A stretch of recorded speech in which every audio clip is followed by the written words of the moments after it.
Good morning, everyone. Welcome to the Smashy Business Show. I'm Warit Ahmed. And I'm Abdul Majid. And it is the 13th of Feb today. It's a Thursday. It's almost the end of the week. And we got great topics for you today. Firstly, Elon Musk has said today, this morning at Dubai and in the World Government Summit that America needs to mind their own business and that they're too pushy. Secondly, we're going to tell you all about the $20 billion investments that occurred at Leap. And thirdly, one of them specifically that happened at Leap that's really special is that they're going to build a $5 billion AI data center at the Neom project in Saudi Arabia that has supposedly failed according to Western media. But, anywho, how are you today, Majid? I'm good. Very busy day since morning, since World Government Summit. Day 3 is on. Leap happened yesterday. I still feel so much regret that I did not go. World Government Summit? I was telling you this, Majid. I tried to go. I spoke to my best friend who's there every single day, Eliazi al-Mahari, and she spoke about her company there from the Arabs, and you know what she told me? She even showed me the entire process. She said that they have such an articulate process to get into the World Government Summit. Not everybody can get in there. And by the way, it's kind of an invite-only event. It's not just invite-only event, but you have to be she told me that you actually have to be a part of a company that's sponsoring the event so that it's easier for you to get in. And her way was DP World through her dad. Nice. And she told me that I wish you had told me months ago because, I'd get you in through DP World and then they'd have to screen you. She told me that, by the way, they screen your entire identity. They make sure that, I know you know, but I'm not sure if you guys know. And it's a very good safety process goes into it. And honestly, as it should be, on day 0, which was basically just a launch day, Sheikh Hamdan was there, His Highness Sheikh Mohammed bin Ghati, Hussein Sajwani, and you know what's even more interesting about all of this, Majid? I was really shocked. Yesterday, I was just watching some of the updates. Josh Richards, this American TikToker, was there on a panel. And if you know TikTok and you know these people, he's a content creator. Yeah, right? he was a part of this house called the Sway Boys really long time ago, and he was just doing TikTok dances with Charlie D'Amelio. So when I saw his face, I even put my glasses down. I'm like, Josh Richards in Dubai at a panel at World Government Summit for dancing on TikTok. Who was interviewing him? He was the Forbes editor.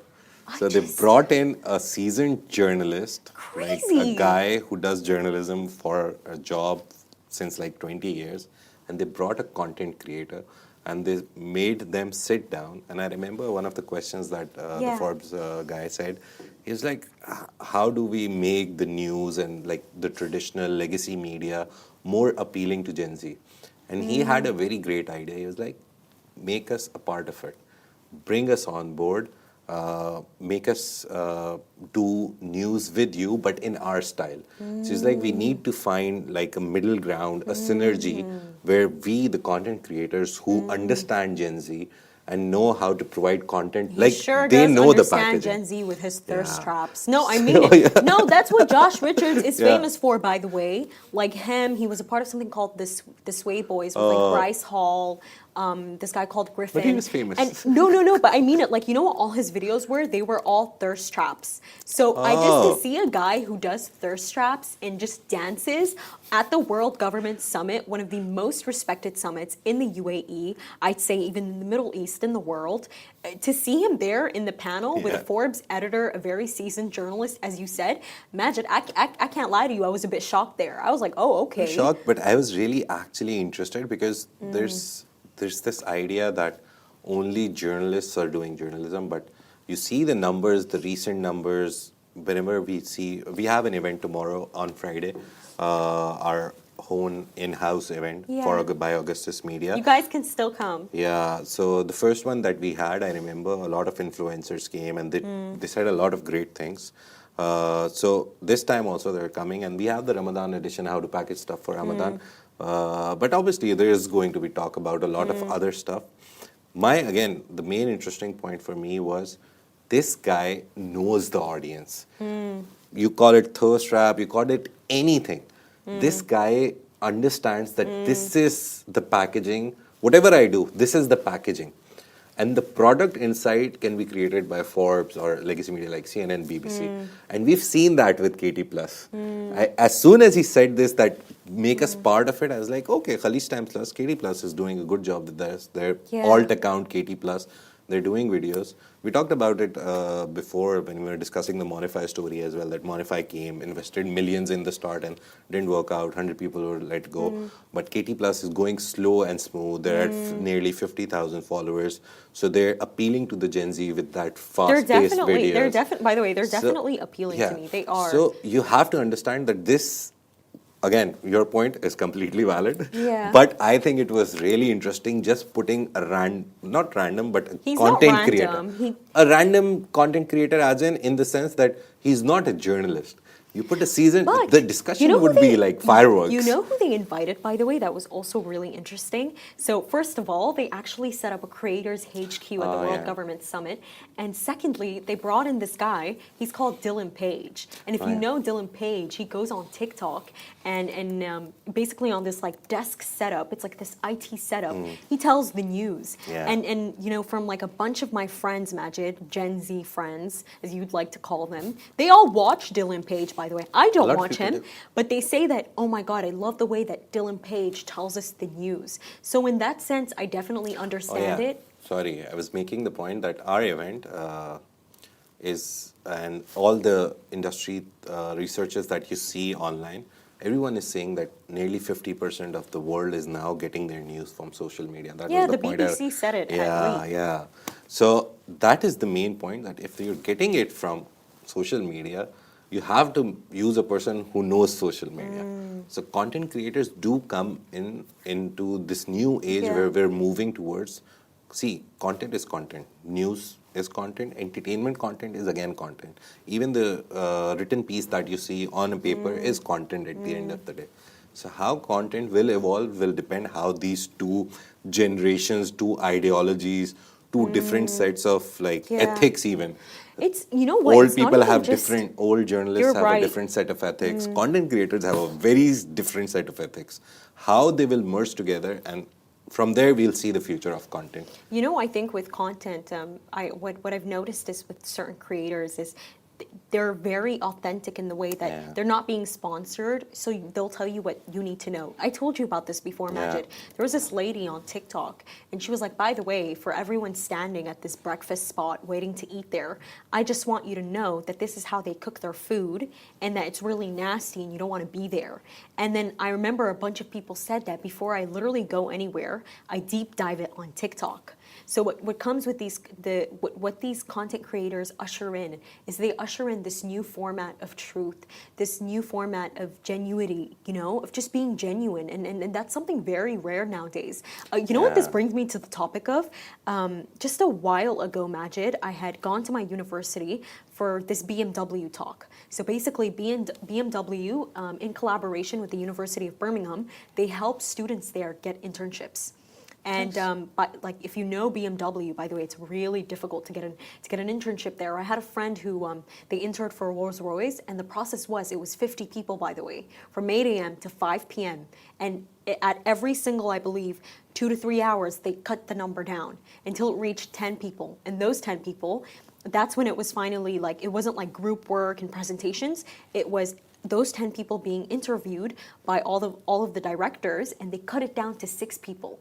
Imagine, that's a process for interns. But beside that point, I spoke to these 2 BMW heads, and they're a part of operations, but they're also a part of recruitment. And you know what they told me, Majid?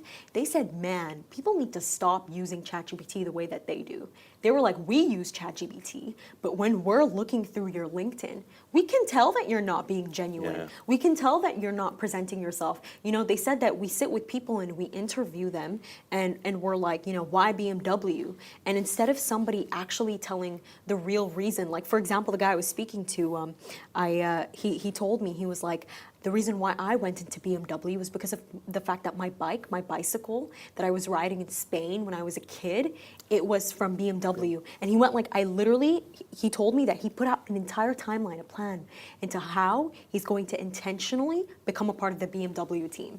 Do you know, like that, Nice. that's dedication, Majid. And he said, so when I ask somebody, I'm like, why BMW? And then you sit there and you tell me, and you're like, oh, because it's such a prestigious establishment. I can tell you're not genuine. When I look through your LinkedIn and I can tell that it's all ChatGPT responses, I can tell that you're not genuine. Yeah. And that's why these content creators that are being invited to World Government Summit, that have this Creators HQ created for them, that's why I feel that they're being invited and why they're so important. They're so genuine. And in Yeah. the world that we live in now, Majid, it's so rare. It's so rare to sit with somebody who's going to be real with you and be genuine and not speak with their brain, but speak with their mouth. But I don't recommend it. Still do think before you speak. I'm not telling you to go to that direction, but being genuine, it's so important. And let me tell you guys, Elon Musk this morning at Dubai's World Government Summit, he was genuine. This man showed up, first of all, with a t-shirt that says tech. Imagine, Tech support, this yeah. is one of the richest men in the world, a t-shirt that says tech, and he goes like, you know, America needs to mind their own business. And you know what? I agree with him. They need to mind their own business, like not for, you know, not to get political or anything, but we've seen it in the past. Yeah. Like America, Majid, I feel that this is like their main ideology, and it is the fact of that we want to promote democracy. We want to promote choice. So then why was it your choice to enter into Iraq, to enter into Afghanistan, to enter into these countries and Enter change, everywhere. yeah, and quite literally change the course of their history, Yeah. and you know, not to be political and actually bring it back to the business point. I think this is a reason why Trump has a lot of people who stand with him, a lot of businessmen like Hussein Sijwani who stand with him.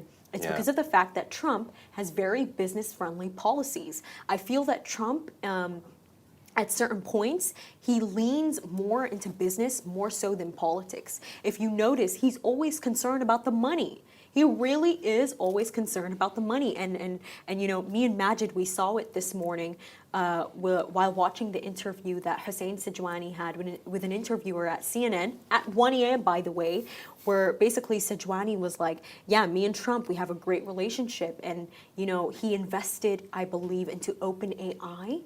Yeah, XAI. He said everything, and I was like, we didn't know that. Yeah, he Yeah. invested into a lot of AI projects other than the $20 billion Yeah. projects. And he also mentioned something very specific, and he finally gave us a confirmation.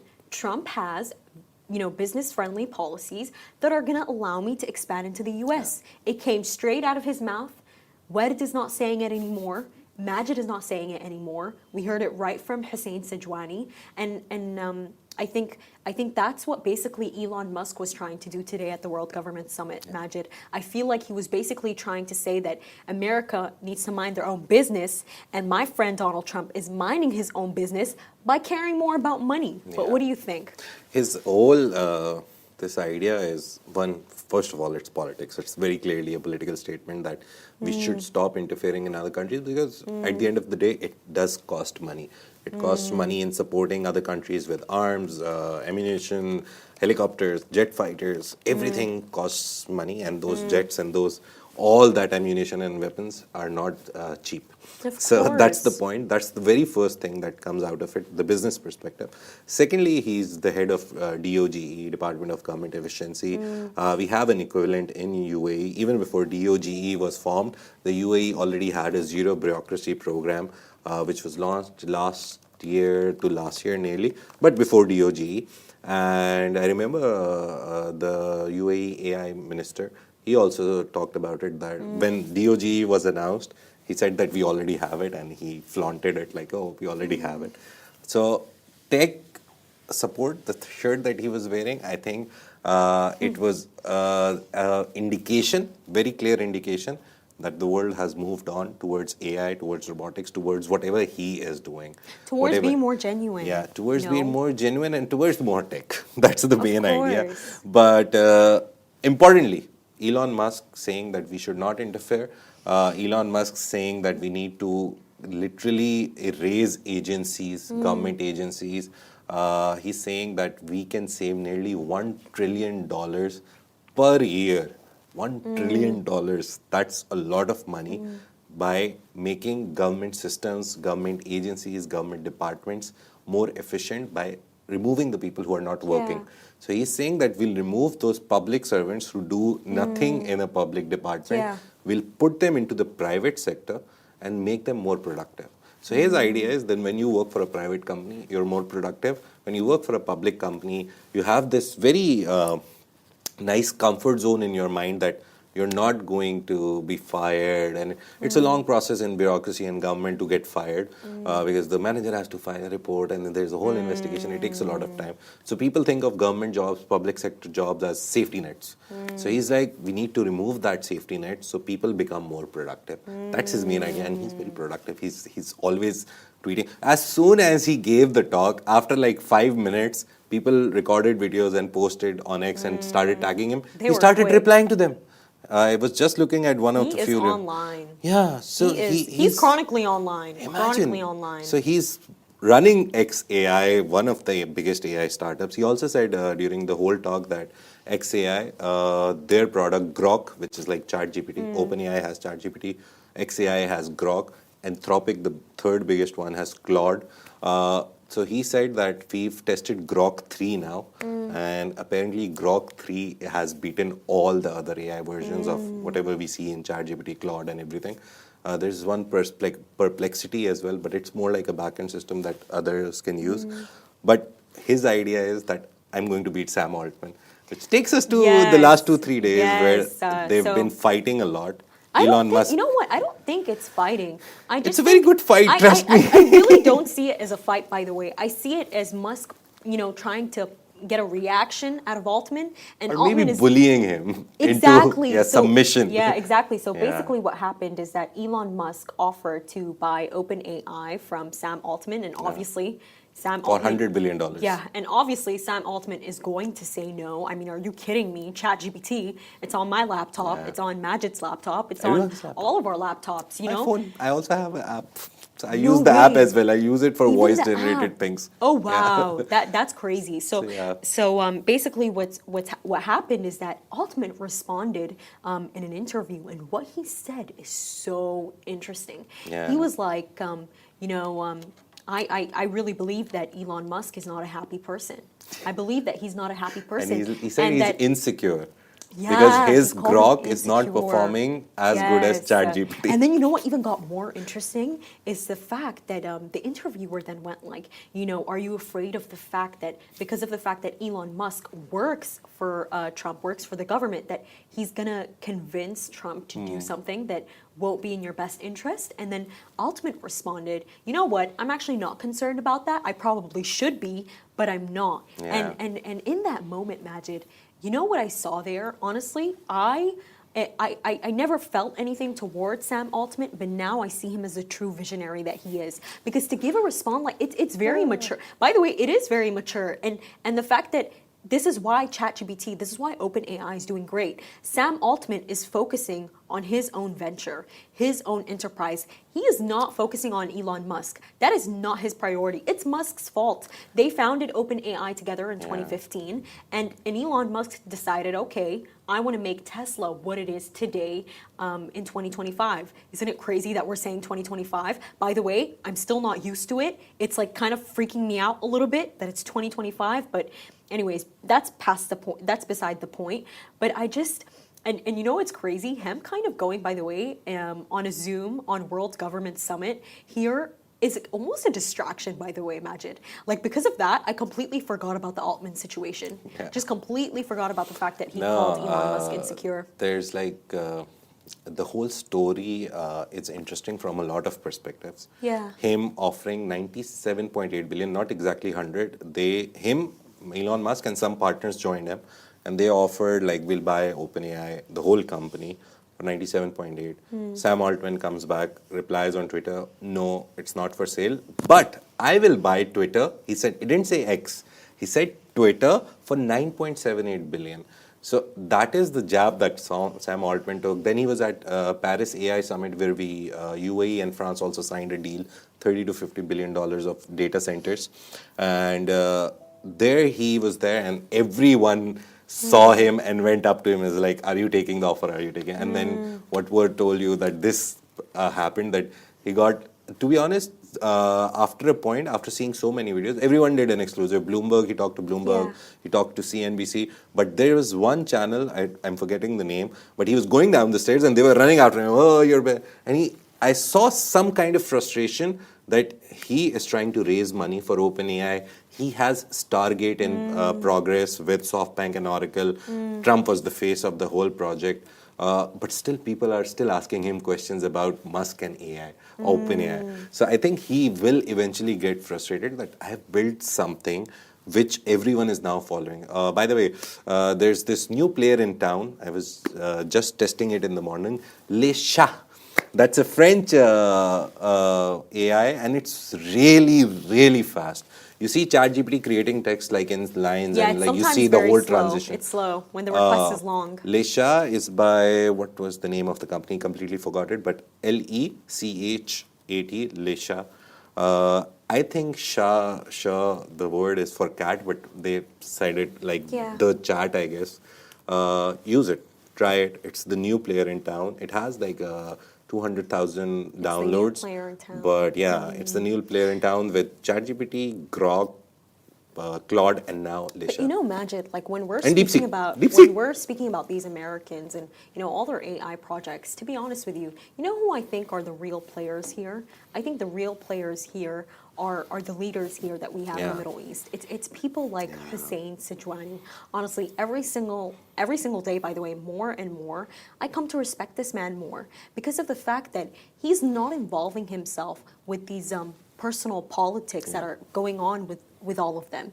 He is playing it all to his advantage. He is playing it all to the Damac Properties empire. He's playing it to its advantage, and I have a really interesting story for you guys. So basically, Damac Hills 2. So if you know Damac Hills 2, you know that it's quite literally at the end of the world. It's in Al Qudra, and this location. You have to understand that this location, nobody was really interested in it.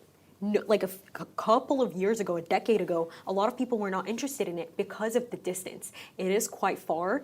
And what I actually discovered is that the person who actually owned this land first, it was not Hussein Sijwani, it was Tiger Woods. It was Tiger Woods. And I was so intrigued. And I was speaking to my father about this. And I'm like, how could it be Tiger Woods? Like, why would Tiger Woods have land like that? I'm like, who gave it to him? Did he buy it? And he didn't actually buy it. He was given the land by the government, and it was basically to promote Dubai. But what actually ended up happening is, Tiger Woods, he lost some money because of the feud with his wife. And so he was like, oh my God, I need some money. And these foreigners, whenever they need their money, where do they go? To the Middle East. So he actually basically sold the land to Hussein Sijwani. And because he was struggling so much, with the feud with his wife, he had to sell it quickly. He had to get it off. So Sijwani there, do you see how he's playing? He caught on quickly, he got the deal, and he got it at the lowest price. And that's why Damac Properties is the conglomerate that it is today. These Middle East players, they analyze what's going on in the West. And all of these, these emotional fights, what they're really doing, Majid, is they're using it to their advantage. This entire Altman, Musk, all that drama there. If you notice, these Middle Eastern players, they're not a part of it. By the way, do you ever hear that they have drama like that with each other? No. Not really. Perhaps it's like the last subtle. drama we saw was over if there should be meetings or not. Yeah, between Mohammed Al-Abbar and But Majid, now... But it was a very good discussion, to be honest. But Majid, now that I look back at it, I was actually speaking to my father about this, and he knows Hassan Al-Sirkal, and he was telling me how at some point Hassan Al-Sirkal and Mohammed Al-Abbar used to work together. And he told me that Mohammed Al-Abbar's idea wasn't exactly that, no, meetings are useless, don't have meetings. His idea was, if you look at his company, what they basically all do is in the morning, they're holding their coffee, they have their cake, they're like, okay, you're going to do this, I'm going to do this. Yeah. Where they basically have that quick chat, that quick 30-minute chat. His idea was basically, don't have 3-hour meetings. Do not schedule meetings that are useless. Or just don't go to a table, sit there for hours, just walk around, do something else with it. And walk and Majid, talk. By the way, can I tell you something? What's something that's really been bothering me lately? When people want to have meetings with me, tell me about something they'd like from me, an opportunity, they're like, let's hop on a call. Yeah. I don't like it because you know how the call goes? It's me on my freaking phone, and me on my notes, writing down everything that they're saying. So then I started saying, hey, instead of calling me, can you please just text me what you're suggesting in bullet points? No, because that's what I do in the end of the day. That call is going to be transferred into notes. So let's cut the chase. Let's cut the time. And why don't you just give it to me in notes? And then I remember I was told by this one person, they're like, I'm sorry, I'm just old schooled like that. Listen, I was old schooled like that too. But honestly, Majid, ever since I've been a part of media, I've been under your mentorship, I've noticed that time is everything. Time is really everything. And really sadly, Leap in Saudi Arabia, in Riyadh, has finally ended. It couldn't live on for that long. It was 4 days. I think we got everything that we needed in those 4 days. Saudi Arabia got everything that they needed. They got investments and deals that nearly reached $24 billion. Specifically, on day 3, there were agreements worth $1.8 billion that were seen. And what's very interesting about it is that EdgeNext data centers by Damak's Hussein Sajwani is planning to expand its Saudi data center capacity to focus more on AI and cloud computing. And there's even more projects that were launched. Majid, do you want to lead that discussion? Leap, for me, this is the first time I've followed it throughout 4 days. Yeah. And there's 2 things. Richard had a very good point that it's like CES and SXW. So the terms were quite weird for me. I was like, what is CES? And then I went and find out. Yeah. So CES is the most powerful tech event in the world. Apparently, it happens in the US. And Consumer Electronics Summit. So Consumer Electronics Show. And then I realized, yes, that he's right. He's completely right that Leap, just in its 4th edition, it's not even like it's been there for 15 years or 10 years like Jitex. It's just been there for 4 years. And within 4 years, they've gathered the world. They've created an environment where everyone wants to be a part of it. Everyone wants to exhibit there. Everyone wants to speak there. Everyone wants to be, even as a visitor, they want to be present there. So I've realized that they have become very big, and 215,000 last year. I still haven't found the numbers. I'm looking at all the press releases that they've sent out last year. The hallways are so busy, Majid. I'm trying to find how many people went this year, and most probably it'll be more than 215 last year. So it's growing every day. It's filled to the brim. It's almost claustrophobic. Literally, when you can see the space on the ground at Leap, you can't see the space on the ground from the videos. It's crazy. But the Zeal signed very big deals. Obviously, we're trying to do a post today. They've also announced that they're going for Hong Kong now. So Leap happened in Saudi Arabia, Riyadh only for the 4 editions. And this year, they announced that next year, 2026, they're also going to hold a Leap in Hong Kong. Hey, amen. May we be there, Majid. May we Hong be Kong, at Hong Kong. I would love to go to Hong Kong. It's a very nice place, Majid, I've heard. and it's a very wealthy place too. Yeah, let me tell you, Hong Kong and property Singapore, prices are it's way crazy. better, way expensive than Dubai even. Not everyone can live there. But what's it called? Majid, what's beautiful about Leap is that it's actually been making these great strides, these great investments every single year. I forgot which one it was, but I think 1 to 2 years ago, the first female robot in Saudi Arabia, it was actually revealed at Leap. And I'll show you the video after the show, but I saw it and I just got goosebumps because I'm like, oh my God, Leap is actually great. I see why people are going there. Every single year, the announcements that they make, they're always so insightful. And one specific announcement that was made that is so insightful, that is so special, is the fact that Saudi Arabia's Neom project, the 1.5 trillion project, has signed a $5 billion deal for an AI data center with DataVolt. And it was basically announced on the sidelines of Leap, and they're going to build it specifically in the Octagon area of Neom. And the reason why I'm seeing this announcement as something so special, Majid, is because now we all know, it's confirmed to us, to the public, that Neom is making great strides. Yeah. That Neom is going to be a success and that it is going to be built. And the fact that they are adding more money into it, it really, like, you know, Majid, like, I feel reassured. I feel reassured that it's going to be built and it's going to be an absolute success.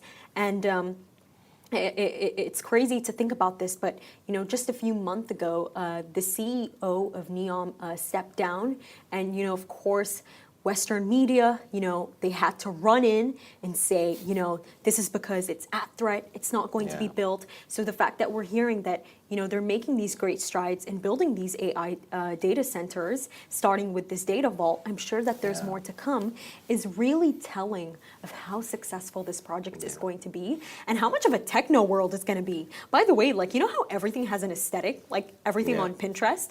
With Neom, like Majid, I truly don't know what to expect.